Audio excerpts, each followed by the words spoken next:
How's it going, everyone? I'm your host, the Carolina Collector. First, I want to say thank you to each and every single one of you that are supporting the channel and making this channel possible. With your help, we can reach 200 subs. You can help this channel grow by smashing that subscribe button, hit that like button, and also comment in the comments section below. So, what you're looking at right here, in my opinion, is just one of those toys that screams 1980s. And in my opinion, it's a real shame. Now, I'm going to have a lot to say in this video. Some of you are going to get triggered. Some of you will agree. But I'm a child of the 80s. We didn't have school shootings like there are now. We certainly did not have metal detectors. And there were kids that walked around with these in the schoolyard and in a neighborhood where I used to live, and nothing happened. You know, you have these anti-gun nuts that are out there that don't seem to realize.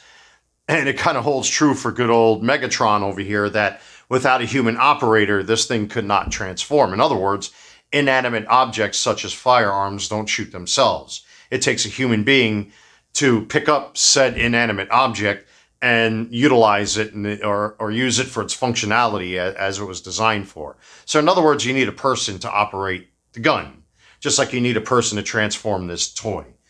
Ugh. Yeah, I know there are people out there that are simply unrealistic and want to deny reality. But with that being said, it's because of those reasons why a wonderful toy like this, G1 Transformers Megatron, is no longer being sold in the United States. And I am not knocking the fact that they've turned him into a tank, but I have tank burnout. Everything's a tank, tank, tank, tank. With the exception of Transformers Prime and maybe the movies where he's a truck or a Cybertronian jet. I mean, I really like the Transformers Prime Megatron, but to me, this is the definitive Megatron. Now, as many of you know, a lot of these toys came over from Japan, with this being no exception. Well, this one in particular was from Japan, because like I said, with today's goofy gun laws, you can't buy these in your local Walmart or anything. But originally, it was being sold as the Man from U.N.C.L.E. Walter P-38 in Japan, and then eventually it made its way over here. It was part of the Takara line of, whatchamacallit, Diaclone, etc., etc. So, once we got him, I mean, I tell you what, as far as Megatron here is concerned, he is very, very close to his animation model.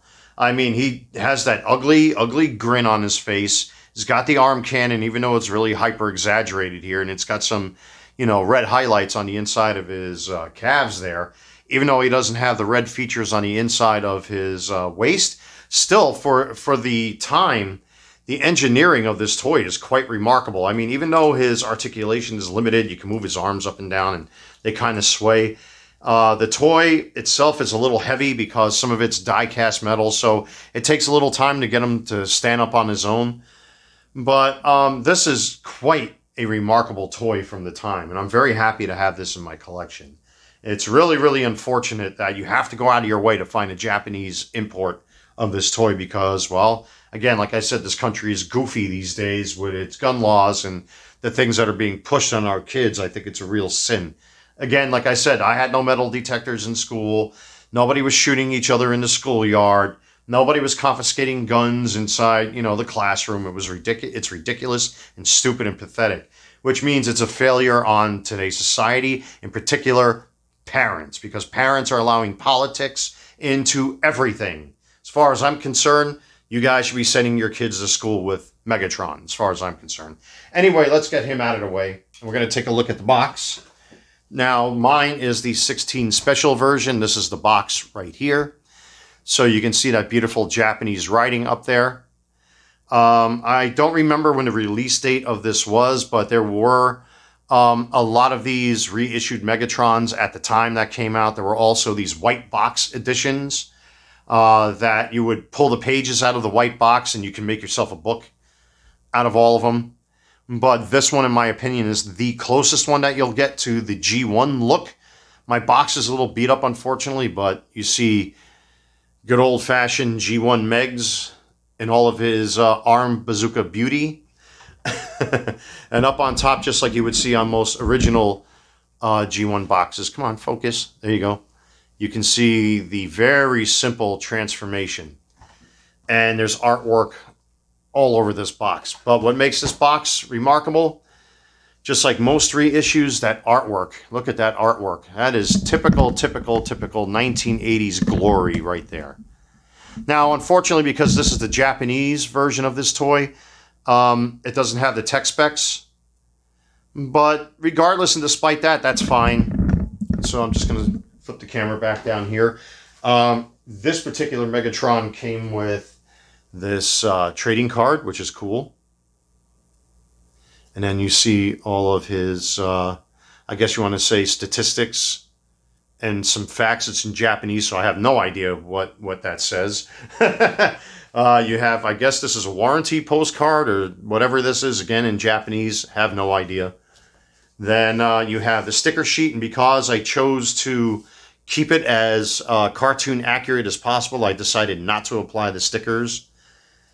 And then we have a very simple fold-out with the instructions. Very simple. Even in black and white like this, even though it's in Japanese, it's still very easy to understand. You know, it only takes 9 steps to transform this guy. It's really nothing complicated, nothing special. And you can see the different bazooka modes that he's got. So you can affix the barrel to, like he's got like a small barrel up on his shoulders here. And you can affix that whole apparatus that you just saw on camera to that. And you can turn his waist into a super gun. And then, of course, you've got the standalone gun, which I just showed you guys here. So, but that's pretty much it for the swag. And then, of course, you have, you know, his gun, which I don't really care much for. There's his sword, which I don't care much for. And then the interesting part, you got the bullets that this thing actually shoots. Now, because I didn't want to lose these or anything like that, especially since it's a conversation piece, you know, I decided not to remove any of the bullets from the bullet tree. But this gun actually shoots bullets. Megatron, when he turns into the Walther P-38, can launch bullets, which is kind of neat. And that's another one of those features, just like Voltron, that was lost after the Popey Go Lion came here to the States. Matchbox got the rights to the thing, and then they removed all the features from it, including the blazing sword, which later on you were able to get separately. But all the little knives and blades from Voltron were taken away. And of course, again, kids lost the ability to have fun and their imagination because of, you know, goofy laws and scared parents back then who didn't pay attention to their kids. That's why the infamous Boba Fett from the Kenner Star Wars line exists. Because, well, some kid, I believe, swallowed a missile from a Battlestar Galactica toy, and that's what sparked that whole outrage. And kids today have to suffer because one kid who had parents that weren't paying attention screwed up, in my opinion. So I know that's probably going to make some of your heads explode, but facts are facts. But anyway, let's get into the wonderful transformation of good old G1 Megatron. He looks just like his animation model. I mean, don't forget the toy came first, and they kind of modeled Megatron after that, but I tell you what, he really, really looks like his animation model. And of course, Megatron, the joke of many kids in the 80s, I think that's self-explanatory, aka the trigger guard, which I made a short of.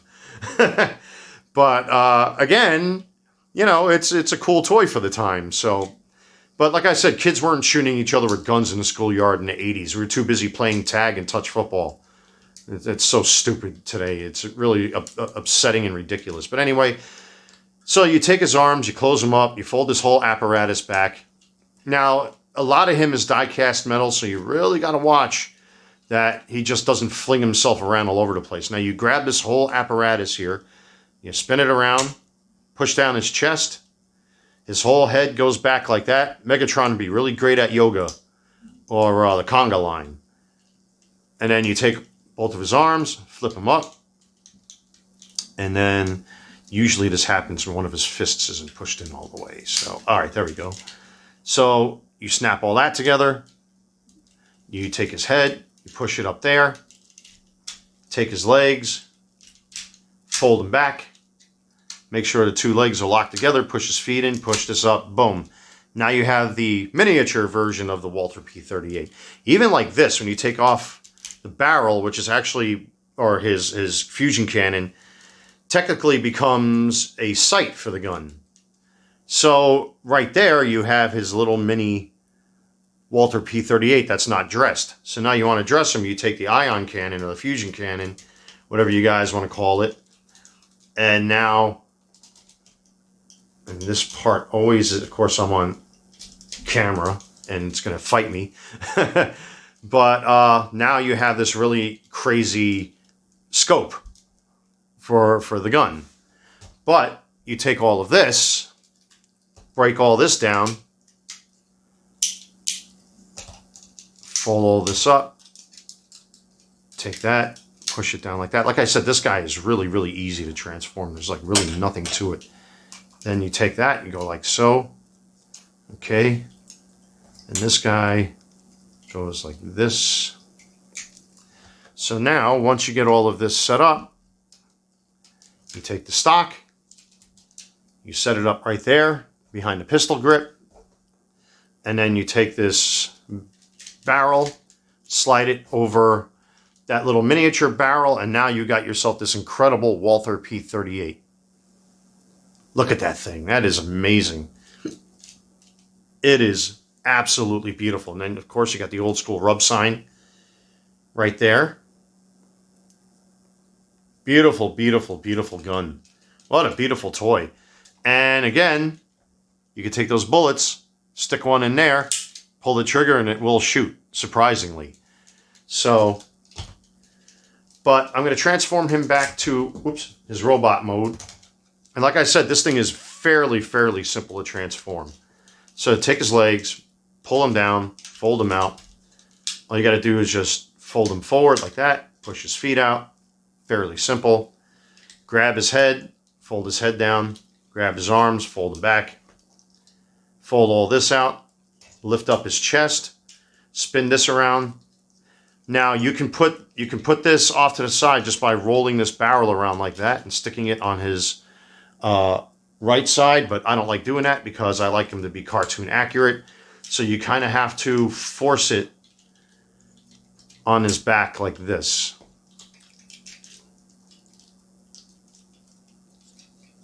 And that's basically, give me 1 second here. Of course, I'm on camera, so now he doesn't want to cooperate.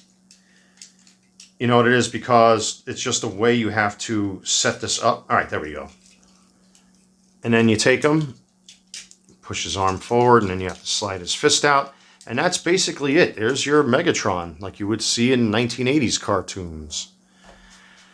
I don't want to disparage tank Megatrons and jet Megatrons, but you cannot deny the cool factor of having the Walther P38 Megatron. There's just something about it that, to me, screams vintage, classic Transformers. Turning Megatron into a tank and into a sophisticated airplane really does nothing for me.